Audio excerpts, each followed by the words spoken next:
senyaman-nyamannya tidur di atas kasur, lebih nyaman tidur di atas tumpukan baju. Siapa yang setuju juga sama gue? Dulu tuh gue sering banget diomelin mak gue karena tidur di atas tumpukan baju yang baru diangkat dari jemuran. Karena di rumah gue ini tipenya nggak nyetrika baju rumahan. Jadi baju rumahan yang abis dicuci itu langsung dilipat sama mak gue. Jadi gue tuh sering diomelin kalau gue tidur di atas tumpukan baju karena itu bikin lecek. Wah, kayak sumpah enak banget tidur di atas tumpukan baju. Lo pada kalau ditanya mending cuci piring atau nyetrika, jawabnya apa? Nyetrika lah ya. Ini tuh selalu menjadi perdebatan gue sama teman-teman gue karena rata-rata mereka tuh jawabnya mending cuci piring.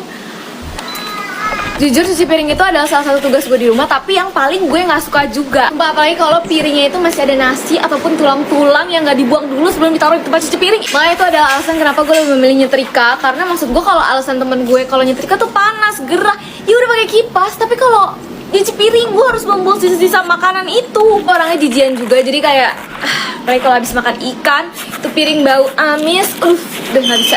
Gue baca komen ini langsung teringat kejadian gue omongin sama ibu-ibu yang lagi belanja sayur keliling. Mari kita story of my life lagi edisi zaman SMP waktu gue suka ke Persari. Inget gak gue cerita dulu yang gue ke Persari itu? Setelah gue diizin ke Persari kan yang dicerita itu, minggu depannya gue diajakin lagi sama temen gue untuk ke Persari lagi. Gue pikir gue bakal dibolehin sama emak gue karena kemana aja dibolehin kok, aman-aman aja. Jadi pas diajak gue langsung gas terus. Gue udah rapi, terus gue udah tinggal pergi doang nih, tapi gue belum izin. Jadi gue izinnya langsung. Gue izin dulu sama bapak gue nih kan. Udah tuh diizinin, dikasih duit, terus disuruh izin dulu ke emak gue. Biasa bapak gue ngikutin banget nih kata emak gue. Jadi kalau emak gue bilang iya, bapak gue iya. Izin nih ke emak gue dan ternyata lu tahu kagak dibolehin. Alasannya apa? Nggak tahu. Pokoknya nggak boleh aja. Kayak ngapain sih kesana kesana? Kayak ada urusan penting aja di sana ngapain emangnya? Udah pokoknya nggak boleh. Karena jurus andalan karena nggak dibolehin yaitu melawan dan ngambek gitu. Kayak gue orang mau ke sono apaan sih? Nggak mau orang mau ke sono kayak gitu. Udah yang ngambek kagak dihirauin juga. Akhirnya jurus kedua, jurus terakhir yaitu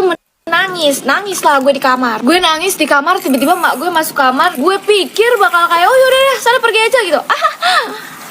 Enggak, gue malah ditarik ke kamar mandi, diguyur gue sama mak gue. Kaget dong gue kayak anjir, ini nggak seperti yang gue harapkan loh. Yang tadinya awalnya gue pura-pura nangis, jadi nangis beneran gue di kamar mandi. Udah tuh akhirnya gue dikasih handuk sama bapak gue. Pokoknya dibaik-baikin gitu sama bapak gue. Tapi tetap aja nggak boleh ke Persari. Satu sisi gue kesel karena kenapa sih gue nggak boleh gitu. Tapi di sisi lain gue udah dikasih duit sama bapak gue. Jadi gue punya duit tuh 30.000. Anjir banyak duit nih gue nih kan, bisa jajan gue. Tapi tetap aja rasa kesel itu tetap ada. Terus tahu tiba-tiba gue disuruh beli sayur sama mak gue. Lu bayangin itu posisi gue masih kesel. Tapi kayak kalau gue menolak nanti gue takut diguyur lagi. Jadi kayak ya udah deh gue beliin sayurnya. Posisi gue masih nangis juga tuh, tapi kayak nggak yang nangis banget gitu. Pokoknya tapi masih keluar air mata dan mata gue ini bengap karena nangis ya kan. Rambut basah habis diguyur ya. Pas gue ke tukang sayur, wah salah timing nih gue nih. Di tukang sayur masih rame ibu-ibu yang ngerumpi. Mau pulang lagi tapi takut kena omel. Jadi udah deh bodo amat gue beli sayur.